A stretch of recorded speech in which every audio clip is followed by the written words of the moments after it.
Hola queridos amigos, el día de hoy estamos celebrando a San Ignacio de Antioquía, mártir, uno de los primeros mártires del cristianismo. De hecho murió en el siglo II, y de él aprendimos que podemos ir evangelizando mientras vamos de camino.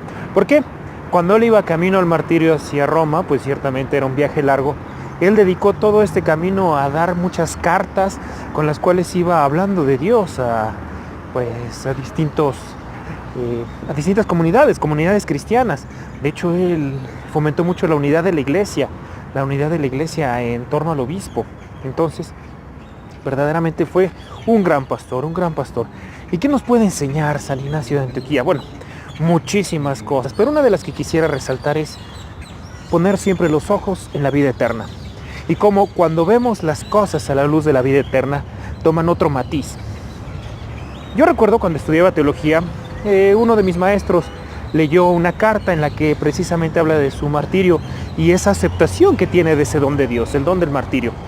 Y dice que él en una ocasión le dio a leer esta carta a un grupo de psicólogos para que la analizaran.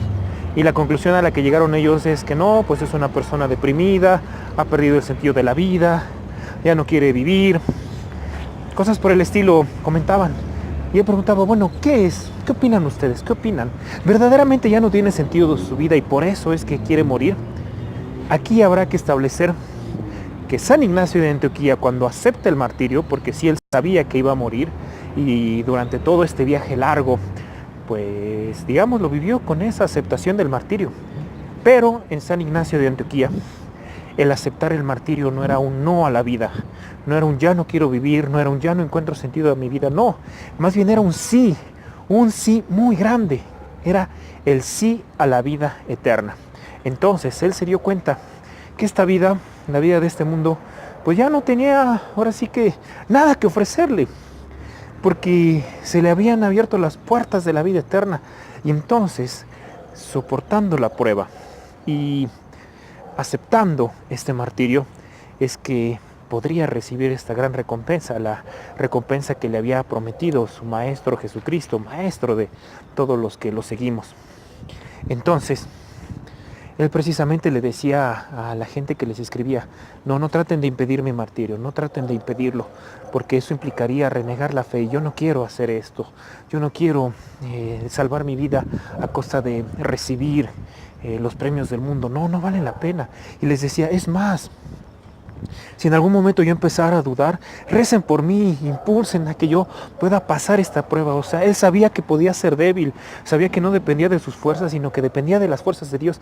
Entonces, qué grandioso fue lo que hizo San Ignacio de Antioquía.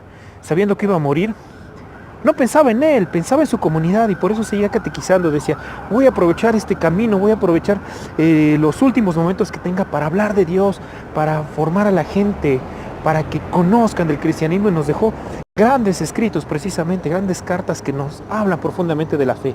Y él decía sobre el martirio, quiero ser trigo triturado por los dientes de las fieras, para que pueda ser un pan bendito, un pan puro, un pan santo para Dios. Él nos habla que las dificultades más grandes de la vida, si se ven a la luz de la fe, se ven como camino de santidad, y podemos verdaderamente salir adelante de ellas con esperanza, e incluso en medio de las dificultades seguir pensando en los demás y servir a los demás si lo hacemos con fe. Pues queridos hermanos, a seguir este ejemplo de este gran mártir y pedirle que nos dé fortaleza, que nuestra fortaleza esté en la fe. Les mando mi bendición, la bendición de Dios Todopoderoso, Padre, Hijo y Espíritu Santo, descienda sobre ustedes y permanezca para siempre. ¡Viva Cristo Rey! Y no olviden, les invito a compartir. Dios les bendiga.